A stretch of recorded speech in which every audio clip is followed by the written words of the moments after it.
Hey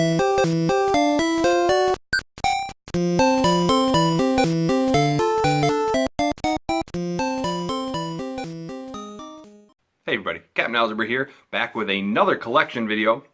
The last one was received very positively, so I'll keep going with this. So the last one was the NES, and I said I was going to go in chronological order of when they were released. So the next system that I have would be the Nintendo Game Boy, released in 1989. So this was a system that I played a lot. We lived in northern Illinois, but my mom was from northern Wisconsin. And so when we went like for holidays or during the summer, it was a long 6-hour car ride. So I spent a lot of time playing the Game Boy. So we're gonna get through this. Last one was pretty long. I don't have as many games for the Game Boy as I did at the NES, so hopefully this won't take as long as that. And I'm gonna try to spend less time on the crappy games and a little bit more on some of the good games. So first, we do have a Game Boy case that I got from my buddy, and then we also have this Game Boy case as well, and then inside of it we do have the original Game Boy. So this is from my buddy Brian. It does have some lines in the screen, and I never really use it. I usually use my Game Boy Advance SP or my Game Boy Player for the GameCube. So this video is going to cover Game Boy and Game Boy Color, just because I don't really have enough games to do Game Boy Color on its own, but Game Boy Advance will be on its own. So this is in no particular order, just because these don't store as well as my NES games, so they're not in alphabetical order. But we will do loose first, and then finish with the complete in box games. So first one, we got Fall of the Foot Clan, one of my favorite games on the Game Boy, played all the time. It's a very short but very fun hack and slash with the turtles. It's only, I think, 5 levels. So you can get through it pretty quickly. It's very easy, but it's a fun game. Then we've got Link's Awakening DX. So this one was in color, and there's a couple different things about this compared to the original. I'm not really quite sure what they are. Like I said, I haven't actually played this one yet. Another favorite from my childhood, Metroid 2. Much more linear than the other Metroid games, so it's pretty easy to figure out where you got to go. But it's a great game. I'm really excited for the re-release of this on the 3DS coming up, so that'll be cool. And we'll look into this other case. All right, and we've got let's see, I can't read it. The Flintstones, King Rock Treasure Island. Another game I had as a kid. I could never beat it. It's a fun platformer. Gets kind of difficult towards the end. But it's still a really good game. It's made by Taito, so good company there. We've got Donkey Kong Land. Still fun, just like the original Donkey Kong Countries, but tougher because you're kind of like more zoomed in when you're looking at the game, so you can't quite see as well what's coming up or where barrels are and stuff like that, which makes it tougher, but it's still fun. We've got Kirby's Dream Land 2. Even better than the first Kirby's Dream Land. You have 3 different enemies that you can ride, or not enemies, but friends that you can ride, which is really cool, and they all have different abilities. Another Game Boy game from my childhood, Battletoads. Can never get very far on this. It's hard, like all Battletoads games, but it's still fun.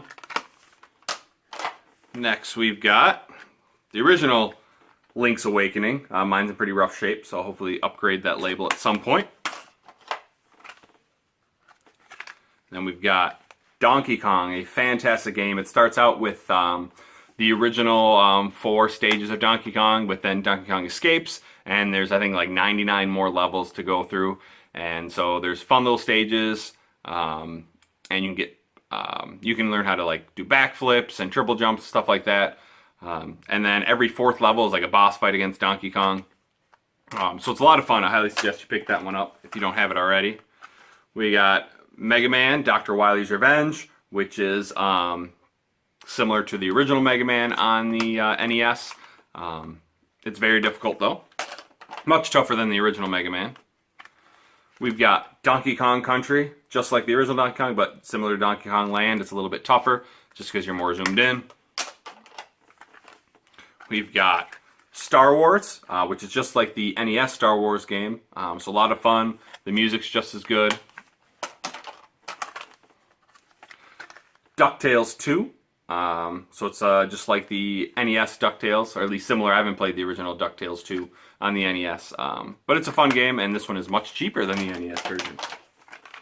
And then, I don't know why this one's facing the wrong way. We've got Pokemon Red. It's pretty much the only Pokemon game I actually played when it first came out, but never really got into them. A little bit in college, I downloaded an emulator and played it a little bit and got, almost beat it, but then I just keep losing interest. So that is those cases, and then we'll just go with what I've got loose in, I keep them in Video Games Monthly box. We got Mary Kate and Ashley, Get a Clue. That was for my joke box from Video Games Monthly. Bart Simpson's Escape from Camp Deadly. I really like this game. I know back in the day Gamer said it wasn't very good, but it's kind of fun. Dr. Mario, nothing to say there. Bart versus the Juggernauts, much better than Escape from Camp Deadly. It's a lot of fun. You got a bunch of mini games you do. You do skateboarding. There's one where you have to hop across looks like almost like a checkerboard or a chessboard, but it changes which platforms will electrocute you, and you have to get to the other side and score baskets while trying to avoid the electrified floor panels and some guys that are going to knock you off the Juggernauts. And we got Lock and Chase, similar to, it's pretty much like a kind of like a Pac-Man ripoff, but it's kind of fun. You're basically a bank robber trying to steal all the money from a bank, and each level gets tougher and adds more variety. We got RoboCop, not much to say there. We got E.T., the digital companion. This is kind of lame. Got it from Video Games Monthly. Zelda Oracle of Ages. I can't remember if this is the one I played or Seasons. I played through one of them. I don't like them as much as the other Zelda games, but it's fine. Super Mario Bros. Deluxe, which has the original Super Mario Brothers on it. Got Mole Mania. Donkey Kong Land 2. The New Adventures of Mary Kate and Ashley, again from a Video Games Monthly joke box. Quirk. Castlevania Adventure. It's a pretty fun Castlevania game. Just not as involved as the other Castlevania games. We got U.S. Navy SEALs. Pretty short game, but it's pretty fun. Kirby's Pinball Land. If you like pinball, like Kirby, this is a great game. Disney's Little Mermaid. We got Pokemon Gold. This one currently doesn't save, so I got to change the battery on that one. We got Zebco Fishing. Fishing game, so it probably sucks. Mighty Morphin Power Rangers, the movie. It's a fun beat 'em up game with Power Rangers. Not as good as the Power Ranger movie game on the Genesis. Kirby's Block Ball, similar to like Arkanoid or Breakout, but you're using Kirby. Paperboy. This is Pokemon Blue, but it's obviously missing the label. I got this, plus 2 Pokemon Reds, plus a Game Boy Advance SP for like $5. So I took it. Super Mario Land. Great Mario game on the Game Boy. Graphics aren't the greatest, but they do. The music's still good, and I like how they mix up some of the levels. They aren't all platforming; some are shooters. We've got Bug's Life, Harry Potter. I believe that's the Sorcerer's Stone one. Tom Clancy's Rainbow Six, Wario Land, Super Mario Land 3. Fantastic game. This is the only Wario Land game I've played, but it's so much fun. I really want to play the other ones. It's a great platformer. You get different hats that give you different abilities. You can get like a dragon that blows fire. You can get a hat that has spikes on it, so you can break blocks above you easily. And so yeah, that one's pretty fun. Got Killer Instinct. Really fun fighting game. Harry Potter and the Chamber of Secrets. Yoshi's Cookie. Mickey's Racing Adventure. Croc 2. I really like Croc on the PlayStation 1. Haven't put any time into this one yet, so I'm not sure how it plays, if it's any good. Tetris. Everyone's got to have Tetris. Zelda Oracle of Seasons. And we've got Scooby-Doo Classic Creep Capers. So those are all my loose Game Boy and Game Boy Color games. So now we'll get into the box games. And these ones are in alphabetical order. We've got Batman the video game. Very fun platformer. it's got the same name as the Batman on the NES, but is a much different game. You go around with a gun shooting, but it's very fun. Gets pretty difficult.